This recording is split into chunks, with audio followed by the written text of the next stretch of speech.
Hello, everybody. So welcome back. If you've been here before, welcome back. If not, hello. This week's lecture is going to be on motivation, what drives us. This is our psychology lecture for this week. I'm going to go ahead and start the PowerPoint. If I can figure out which one it is. There we go. All right. Let's see if I can't get us on the right slide here. Fabulous. Okay. So what drives us? We're going to talk about hunger, sex, belonging, and achievement. All sorts of awesome motivation in our life. So here we go. So basic motivational concepts. These are the things we're going to go over: hunger, sexual motivation, affiliation, and achievement. So basically, what is motivation? It's a need or desire that energizes and directs our behavior. Not just behavior, but our behavior is stemmed from thoughts and feelings as well. Obviously, otherwise we wouldn't behave and act on such things unless we actually had thoughts about things and felt strongly about certain things. So when it comes to motivation, we often have motivation that comes from our internal or innate, or what we call intrinsic being. So that's from the inside. It's complex behavior that is rigidly patterned throughout a species, and it is unlearned. So it's natural, innate, automatic. It drives us to eat, have sex, to sleep, interact with others. These are innate or instinctual motivating thoughts, feelings, and behaviors.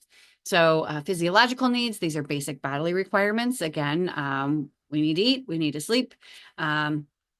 Often need shelter, so all those wonderful things.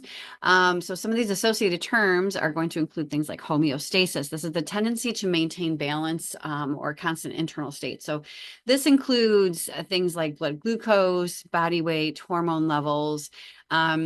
But outside of the intrinsic or the physiological aspects of homeostasis, when it comes to like blood sugar and things like this, homeostasis also refers to our sort of external needs, wanting to return to a level of familiarity. So a level of, I already know what this looks like, feels like, and how to behave in this situation. So sort of being driven towards the center of what you would deem as average or normal for you, which might not be healthy. It might be healthy, but it may not be healthy. So this is often how we maintain really crappy relationships, or how we maintain really good ones, is if it were something we're used to. So homeostasis. And then incentive, a positive or negative environmental stimulus. And that we talked about during our learning session on conditioning and all sorts of things. So that should make sense. So drive reduction theory, this is one of our theories on motivation. We're going to talk about a few today. When a physiological need increases, so does your drive to reduce it.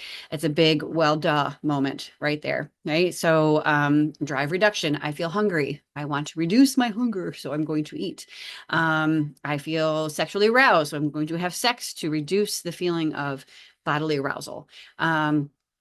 I feel tired, so I'm going to go to sleep to reduce the fatigue. Okay, so this arises from your body's natural state, the tendency to maintain that homeostasis. Okay, so the example here, if you're dehydrated, you're thirsty, so you drink in order to reduce your dehydration, to return you back to a normal state or a homeostasis state of being. So arousal theory. I'm going to see if I can get rid of this little thing up here right there. There we go. Arousal theory, a search for optimal arousal or excitement. Curiosity plays a role. Boredom plays a role. So when it comes to arousal, everybody's got a different set point for arousal, or what gets them motivated, what gets them curious about a certain thing, or what completely bores them to death, right?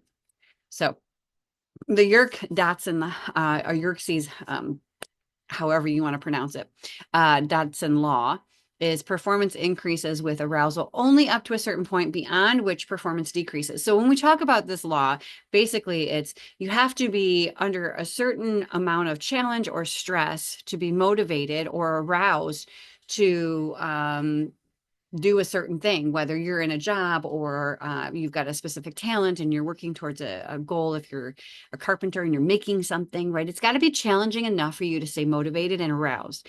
But up to a certain point, if you get to a point where you're like, I simply don't know how to move beyond here, I'm more stressed than I am motivated, right? That's that optimal point is reached, and you're like, you know, your arousal plummets, your motivation plummets, and you're like, I have no more interest in completing this project.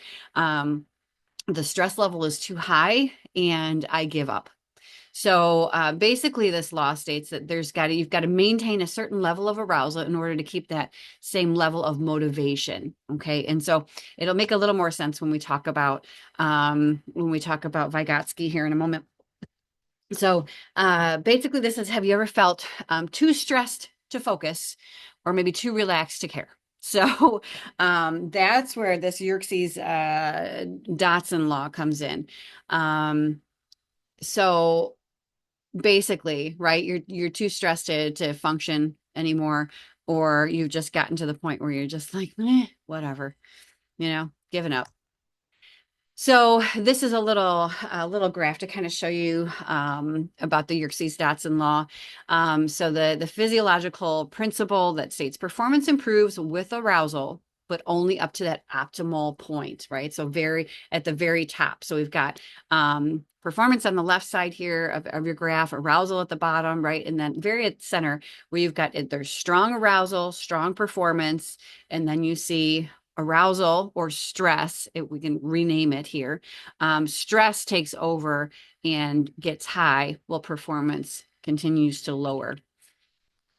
So Vygotsky was a psychologist who came up with the theory of the zone of proximal development for learning, but we can apply this to motivation. So basically what Vygotsky said, in order for us to learn or master a new skill, we've got to be in what's called the zone of proximal development, which is sort of this green area here, that center sort of donut, right? So the very middle there, that bluish one, this is easy. It's automatic. It's already a habit. I do it without thinking about it. This includes things like if you're an adult and you drive, this includes driving, riding a bike, writing your name, all the things that we had to learn to do but became automatic. They're just part of our everyday now. We don't have to think about it. But they weren't always in that center portion. A lot of them began in that pink, that outer ring, right? It's impossible. I don't know how to do this, right? So we had people come along who showed us either by modeling and we observed and we mimicked, or, physically helped us, right? So they held the bike while we were pedaling, kind of thing. So these people came along and said, this is how you do this. And this is the zone of proximal development, right? So we've got this scaffolding that says it's impossible right now, but with a little bit of assistance and some challenge, we can get there. So when you are in the zone of proximal development, that means your motivation is, I guess, ripe for the picking. So you're challenged enough to be motivated to continue with the activity, to master the activity. It becomes too stressful, then we start to fall into that pink area where I can't do it. It's impossible yet. So many of us were not, let's say, brain surgeons, right? So we would not walk into a hospital and go, yes, I'm going to perform brain surgery today and take out this little guy's tumor. That is in the pink area, okay? But if we decided, hey, you know what? I'm going to go to medical school, but I'm going to start with a bachelor's degree. I'm going to apply for med school. I'm going to go through a series of, 12 to 18 years of schooling and residency and all of these things.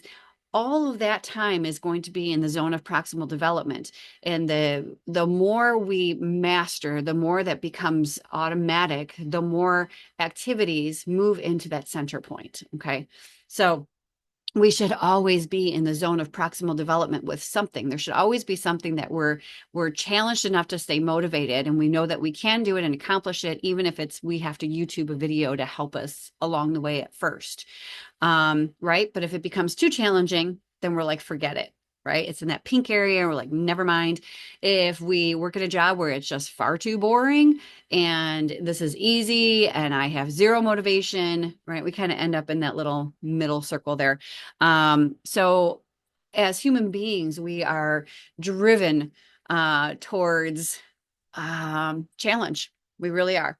So the things that we look for when it comes to learning and being motivated to accomplish goals or purpose is it challenging? Is it meaningful? Right? Because if it's challenging and you're like, this is really, really hard and I'm totally going to do this, but it has zero meaning to you, you just don't care either way. Well, then what's the point? Right? Your motivation's not going to be there to accomplish it. So another theory is Maslow's hierarchy of needs. So Abraham Maslow, 1940s, 50s-ish, all the way up into the 70s. I believe he died late 70s. I might have to fact check myself on that one. Might have been late 70s, early 80s. I don't know. His last publication came out in the 70s. But he talked about a lot about theories on motivation, what makes us not just go from this is a horrendous life to I'm living okay now. Maslow actually studied folks who were doing well, who started out pretty decent and then really excelled in life. So because of the day and age and, that he actually was a research psychologist, he often did his research with very successful men. So, what he came up with, and what we have basically reduced it to, because he came up with a lot more than just this, what we call hierarchy of needs. And I encourage you all to read his publications; they're fascinating. But what he states is our motivation begins with the physiological, or begins with this bottom tier that says, you know what, we need food, water, sleep, shelter. He threw sex in there as well, and then once those things are adequately um, you know, satisfied, then we move on to, hey, are we physically, emotionally, mentally safe? And of course, the first one is going to be physically safe. Are we physically safe in the area that we're in the moment? Those are our primary motivating factors as human beings, right? Are we getting everything we need to survive? Are we engaged in a safe place with safe people? And then love and belonging. So love and belonging, we as human beings were designed to be pack animals, right? So there's safety in numbers. We were designed for connection, community, relationship, all of those lovely things. If you don't have a good or safe or healthy community, chances are you got a unsafe, unhealthy community, because we were driven towards this, whether it's, and now, of course, we've got communities online and in person as well. But we're all driven towards accept me. I have to belong somewhere, and with some group of people. So, if we dive a little deeper into social psychology, which we probably will in another video, we'll talk a little bit more about that and how that has really become a little skewed and odd the last several years. So these first three levels of Maslow's hierarchy of needs is what we call the D needs or deficiency needs, because if we're deficient in any of these, the physiological, the safety, or love and belonging, it leads to disease, dysfunction, and early death. So we call them deficiency needs. When it comes to sort of moving up the ladder, obviously this isn't like a perfectly incremental stair stepping kind of thing, as we would think this is just kind of an easy visual, but each area needs to be adequately satisfied. And that differs depending on the person. Some people might need more physiological needs met before they're looking for safety, or before they're looking necessarily or focusing on love and belonging. And some people might, focus more on love and belonging before they're focused on safety or physiological needs. So just keep in mind, this is really subject dependent. So it depends on who you are, what your personality and temperament looks like, and is. So and when we talk about the next two needs, esteem and self-actualization, esteem is the how you value yourself and how others value you, right? So are you respected? Are you a valued member of society? Do you feel like you are? And then self-actualization is a step beyond that. Do you have a sense of purpose in this world that goes beyond the ego, that goes beyond the selfish needs? And I don't want not selfish in a bad connotation, but selfish, and obviously we have to be self-serving with those first three needs. But do you wake up in the morning and go, yep, I'm all right. I'm pretty good. I've got purpose, meaning, and a direction in my life. I'm challenged with some things, and I'm making a difference somewhere in the world in which I live in. So Maslow went a little farther than this and talked about self-transcendence, which takes on another level, but it's sort of a spiritual step, as well as he talked about peak experiences, which kind of rolled all into that as well, which lends itself to our purpose and our potential as human beings. So he's got some really, really interesting stuff, Maslow does. So these top two needs is what we call the B needs, or the being needs, because they're part of being a human who is being. So there you go. So motivation when it comes to Maslow's theory on motivation. So hunger, our drive to eat, hunger hijacks the mind.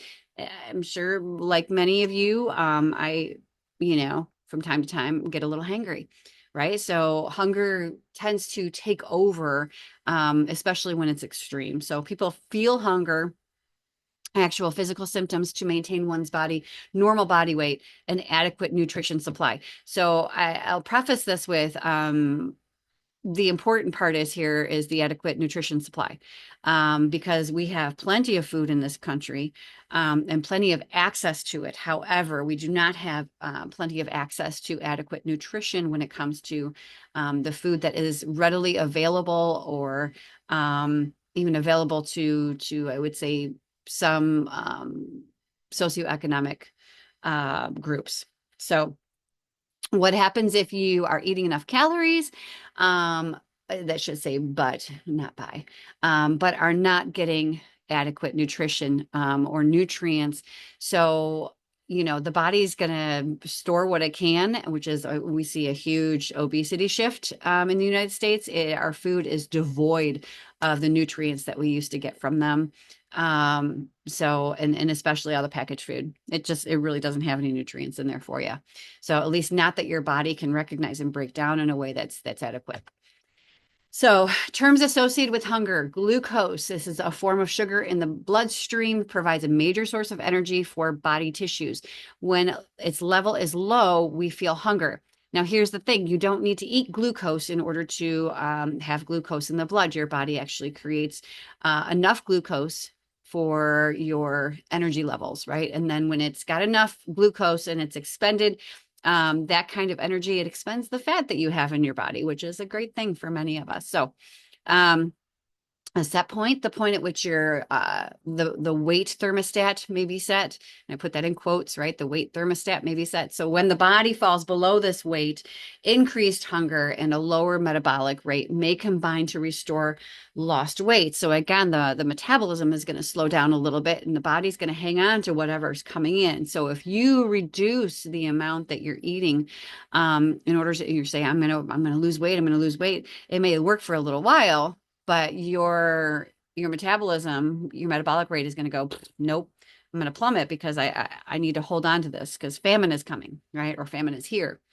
So basal metabolic rate, or BMR, this is the body's resting rate of energy output. This is the amount of calories or the amount of energy, right? We measure metabolic energy in the form of calories.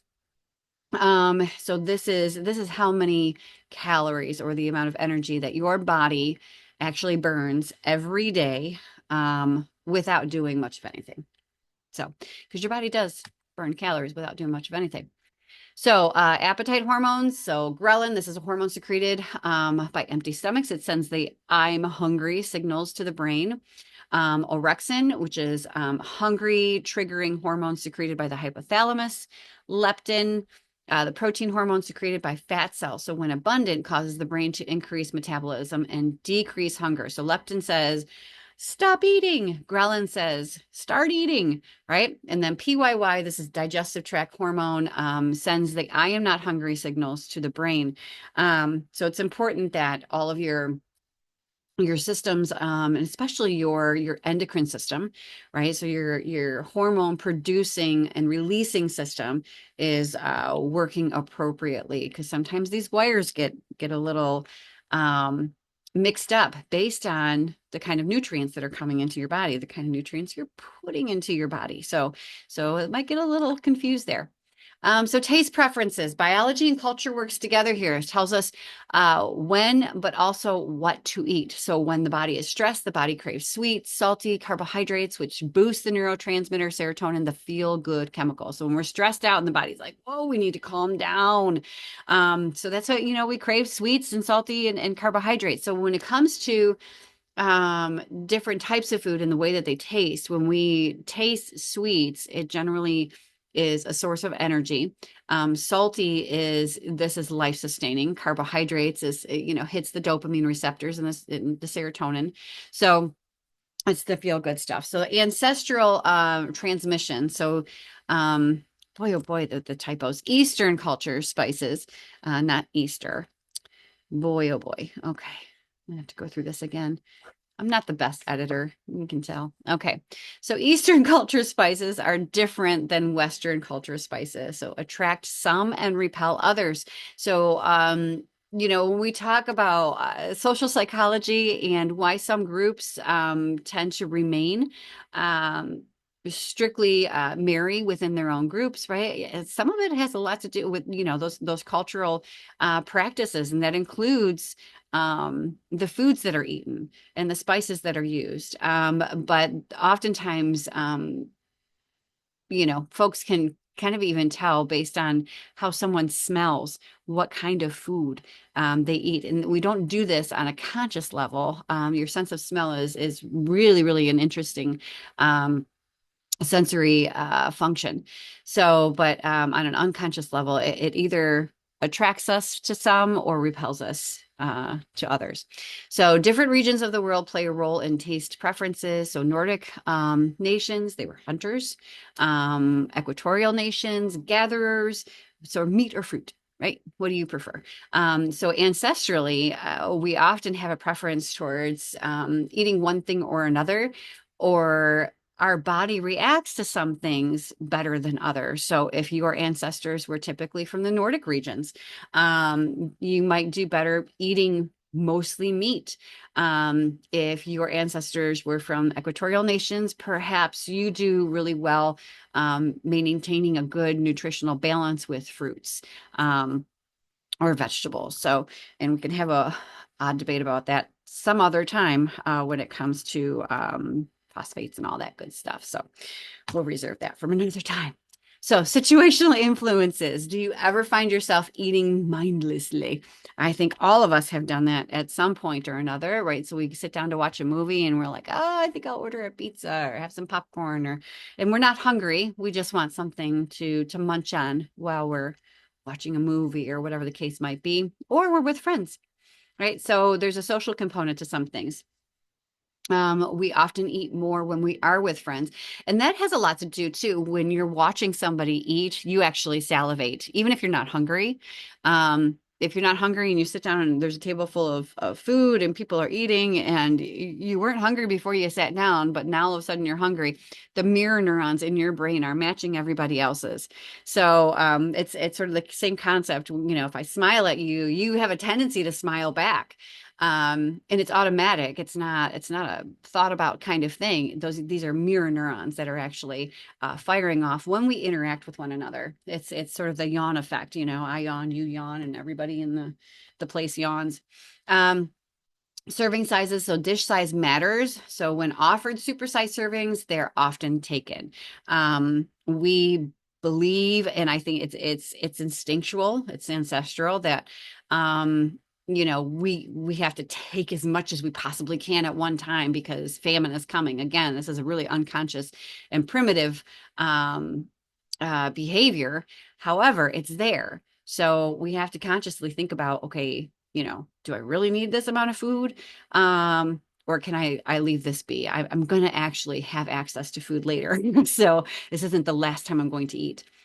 Stimulating selection. So buffets are calorie traps. Humans are instinctual and mindlessly eat to get fat for the winter or prepare for famine. So, it's sort of like bears in the summer. They will eat and eat and eat berries. They get fat on berries, right? So the fruit comes out and they're going to eat as much as they can to get nice and big and fat because they're going to sleep all winter.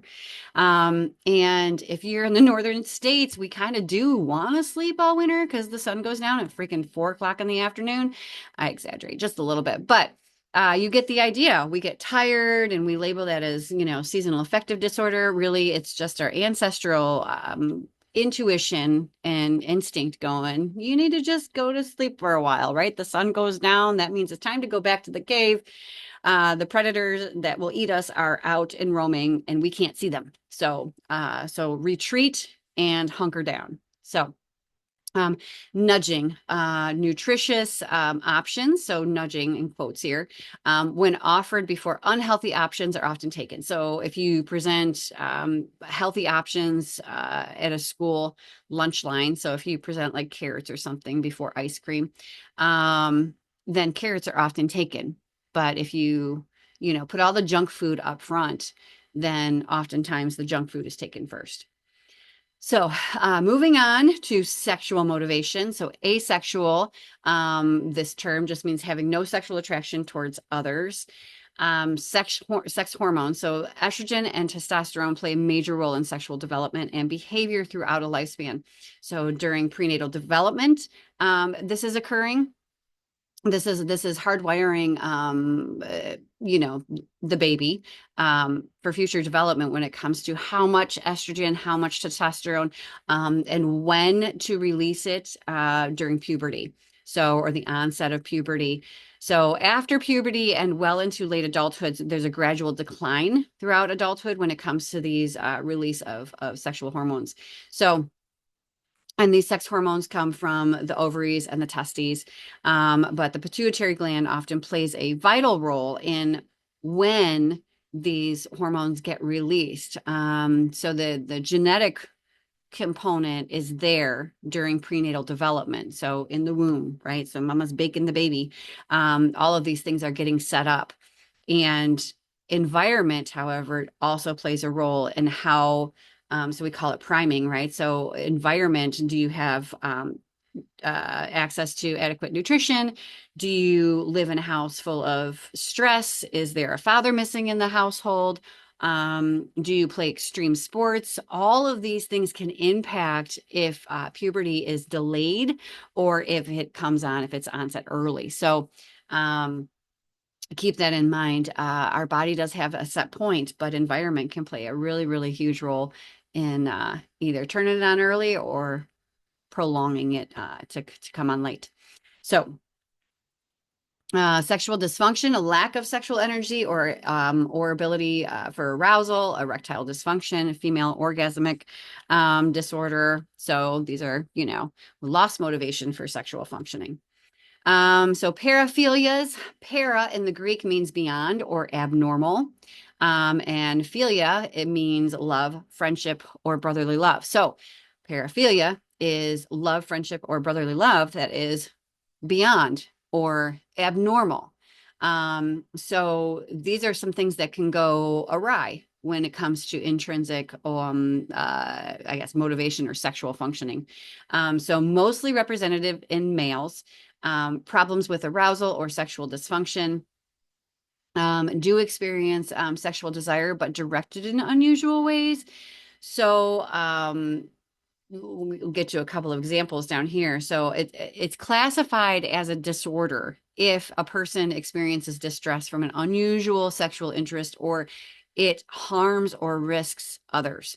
So that's, if you've got a motivation to do something wacky sexually, but it's not causing you stress and it's not harming others or yourself, it's not really considered a disorder. You might want to talk to somebody about that, but not considered a disorder. So examples include, if it is a disorder, often include necrophilia, so sex with dead people, exhibitionism, and pedophilia. So this is sexual arousal with prepubescent children. So obviously these are relationships that go beyond what is considered typical or normal or healthy. They're abnormal. So external stimuli that provoke sexual dysfunction often includes pornography. So we live in a society often where we see things that alludes to the belief that rape is acceptable. So modern pornography changes the brain, the beliefs, the values. After viewing erotic material, people find their partners and sexual experiences far less satisfying, right? Because it's a fantasy. It's not real. Um, I mean, it is real what is actually happening, but it's not real to the application of everyday life. So trying to apply that to your actual relationships is not healthy. Desensitization. So this is the unrealistic views of sexual experience leads to diminished brain activity in response to sexual interaction, can lead to erectile dysfunction. So when you view porn consistently, what happens is every time your dopamine receptors basically they get pummeled to death, right? So they get hammered, hammered, hammered, hammered, hammered. You want that hit, that hit, that hit, that hit, that hit. That's how addiction occurs, not just with pornography, but also with substances and things like that, and shopping and gambling and you name it, whatever the addiction might be, is the dopamine receptors are getting hammered to death. And you want that first high, you're seeking for that first high that you got. And it never really comes. So the initial arousal of doing whatever that addictive behavior was is never going to get to the point where you originally had that arousal. But you keep trying to go for it, right? But what happens is your dopamine receptors get worn out, right? So repeated exposure to pornography, repeated gambling, eating, again, playing games, all of these addictive behaviors, it wears out the dopamine receptors. And they can only take in so much. So, and we'll talk about in another video how the neurons work, but there are little dendrites, these little fingers that have receptors at the end of them. So when neurons expel or send chemicals, dopamine chemicals out from an axon terminal, these dendrites accept the chemical dopamine and they will react that way. And they're like, oh, this feels good. Oh, this feels good. But there are only so many receptors and there are only so many vessels in which can hold dopamine. And after a while, they just get wore out. They're just done. Which is why we tend to need more and we're less and less satisfied as time goes on when it comes to addictive behavior. So risk taking and teen pregnancy. So open communication with one's partner about birth control reduces risk of unintended pregnancy and sexually transmitted infections. Again, in kind of another, well, duh moment. 72% of sexually active American girls report regretting having to wait, not have waited longer to have sexual relations. Basically, most girls in America wish they would have waited to have sex, right? So that regret is high. Alcohol use increases the risk of unwanted sexual interaction, pregnancy, and sexually transmitted infection. So we often see alcohol as a mitigating factor when it comes to sexual assaults, when it comes to unwanted pregnancy, sexually transmitted infections, all the lovely things. So social media and motivation. So creates what social media does is it creates social scripts. So social expectations for thoughts, feelings, and behaviors. It normalizes young sex. So what you see on social media, however, oftentimes are the extremes of what is typical and normal within our society and boundaries, right? So what you see mostly are a bunch of narcissists who are struggling to fight each other for time and for likes and for you know, rewards because they get, some of them get money if they've got certain amount of videos or whatever the case might be. So so what you've got basically is a whole big playground for a bunch of narcissism folks, right? So like look at me. And the more extreme it is, the more it seems to get the attention. So, and that of course is not all people who are on social media, but especially when you've got young people on there who are viewing social media or viewing things on TikTok and Instagram and all sorts of different places that I don't even know about anymore. What you have is they're viewing the extremes. Okay. And so their thoughts, feelings, behaviors, their values, and beliefs are coming from what they're watching on social media. So 6 to 10% of social media users report levels associated with internet addiction. So severely impacts their daily activity. So they can't seem to stop touching their phone. So I think the average number of people touching their phone was like 300 times a day we touch our phones. It's really weird. But I found myself paying attention. I'm like, dang, I really do touch my phone a lot. Just to check. And I'm like, I don't know what the heck I'm checking for, but it's automatic now. I just, hit and swipe. I'm like, what's there? Nothing changed since 15 minutes ago. So, social networking is associated with higher rates of mental illness. So we spend more times on social networking. We spend less time dating, less time driving, less time working, less time talking with folks face to face, having breakfast, going shopping, doing all the lovely things like spending time with our family. So, back to characteristics of those who delay sex. So what we find is those who actually did wait and said, I'm going to wait till I'm a little bit more mature and I can handle things. What they found was characteristics included having higher intelligence, some sort of religious engagement. There was a father in the home, and they participated in community projects. So they were involved socially and with their community. They had whatever the religious engagement was, there was at least one religious practice that they engaged themselves in each week, and had higher levels of intelligence and a father in the home. So when we talk about psychology and mental wellness, a lot of times it does, a lot of it wraps back to are there two parents in the home? So that seems to be a big mediating factor when it comes to mental health. So how to reduce social media use? Monitor your time, monitor your feelings. When studying, get in the habit of checking your devices less often. So especially like when I'm doing stuff like this, I will actually turn everything on silent. I'm like, nope, I'm disconnected from social media right now. Hide from your so incessantly posting online friends, right, when necessary. So if you've got some friends who constantly send you things over and over and over again, that's great. That's fine. But maybe turn that off for a little while and be like, okay, 9 o'clock at night, then I'm going to check all of, the 100 messages I got.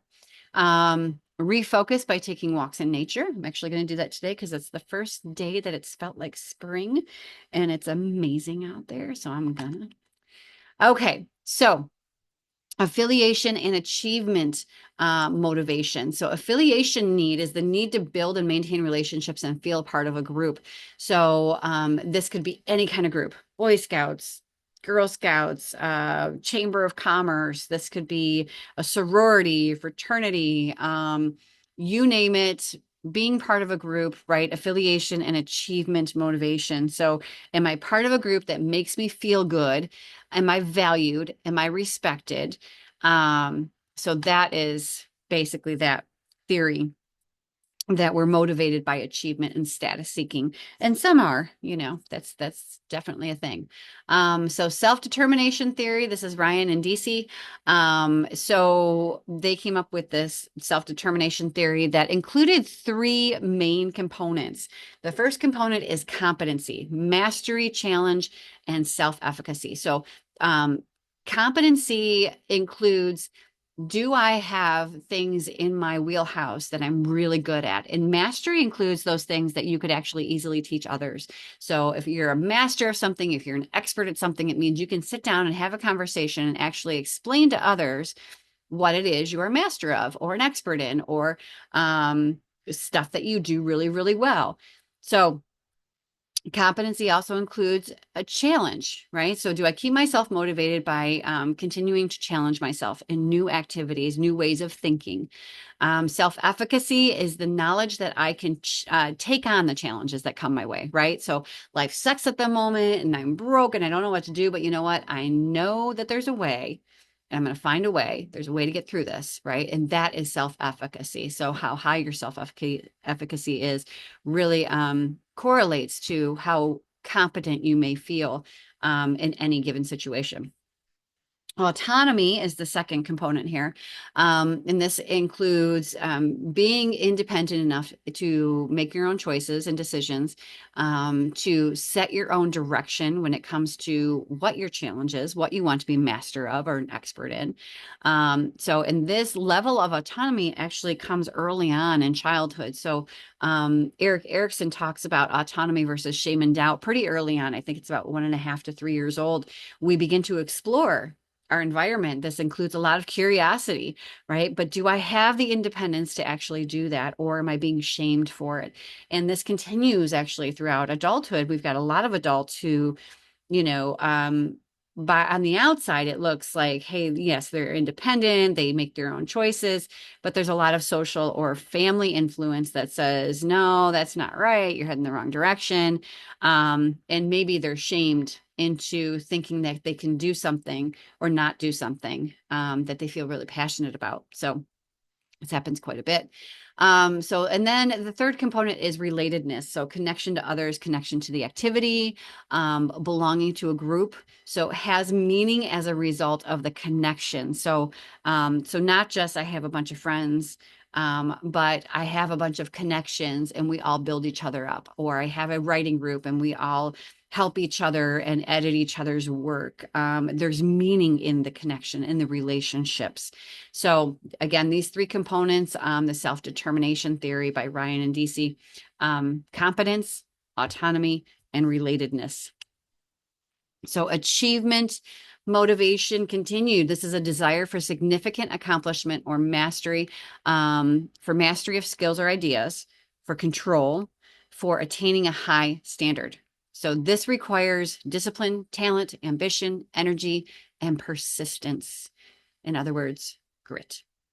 Right. So for achievement motivation, in order for us to become the highest ideal that we have, or for us to continually, I don't want to say chase after, but really challenge ourselves to perform in the most optimal way, to reach what we would call our full potential, which is an ever moving target, right? We've got to have some grit.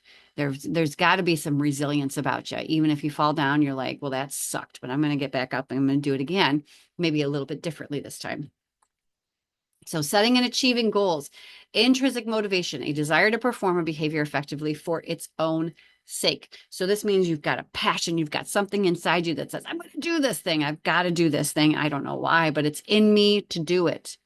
That's intrinsic motivation. Extrinsic motivation, the desire to perform a behavior to receive promised rewards or avoid threatened punishment. So again, this kind of goes back to our conditioning days. Our operant conditioning, you're going to be rewarded or you're going to be punished for certain things. And this comes from our outside influences, our environment. Okay. But this can also include, well, you know what? Extrinsic motivation, a desire to perform a behavior to receive promised rewards. Dude, I want a paycheck, right? So I'm going to show up to work. I'm going to do my job. I'm going to do the best job that I can do because I want a paycheck.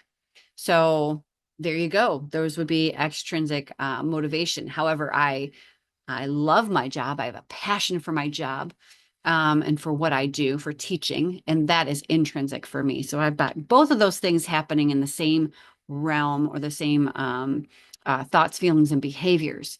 So, and we would call that coherence. That's a good thing. So, setting and achieving goals continued. So make a resolution. Don't wait for New Year's. Don't wait for Monday to roll around. Just do it today.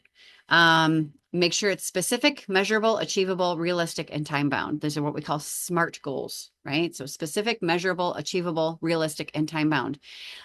Can you put a specific number to it, a date to it? Can you measure it along the way? Is it achievable, right? Is this completely out of your realm of mastery, right? So when we go back to Vygotsky's zone of proximal development, is this in the impossible ring? Okay. Or do you need to start in the zone of proximal development and say, this is challenging and I need to figure out how to do this and find someone to help me? Or is it completely unachievable right now? Is it realistic, right? Is it something that even needs to be done? And then is it time bound? So did you put some boundaries around it and say within a year, I'm going to accomplish this, or within 6 months, I'm going to accomplish this? Um, Announce the goal to friends and family creates a level of excitement and accountability. There are some psychologists who say don't do this because it'll get your dopamine receptors already going, and it'll take away the motivation for it. That might be some for or true for some. So there is a dopamine loop. We'll talk about in another video, but basically what happens when you set a goal, the excitement of just setting that goal and thinking about that goal will actually trigger your dopamine receptors, and you'll get a little hit, a little reward for that. And that actually produces motivation because that dopamine then converts into adrenaline. Adrenaline gets your butt moving. So you take action. And then when you accomplish that goal, hopefully it's small enough to accomplish quickly or efficiently, you get another dopamine hit and you get motivated again to then reach the next goal, which then converts into adrenaline and action. And you can see that kind of this spiral is going to happen.